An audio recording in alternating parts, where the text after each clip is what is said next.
what is strong typed and why does this matter? So what they've done is they've put in guardrails and training wheels at the head end to ensure that potential issues are addressed during development and so that you don't discover them at runtime. So a classic example would be trying to add a string field and a number field together.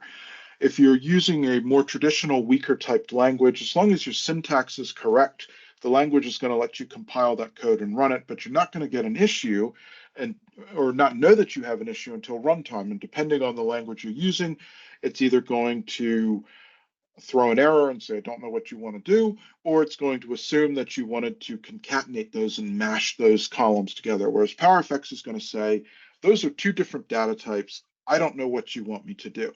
So you can see here in the screenshot, if we try to take a number and a string, it's going to say, I don't know how to do that. If we try to add them together here, it says, I need this converted to a number. I can't convert this to a number. So you get the idea that we've put these guardrails in at the head end. So this makes life a lot easier for a maker, for someone who is perhaps a citizen dev, but it also makes life easier for more professional developers as well, because it gets these issues out at the head end.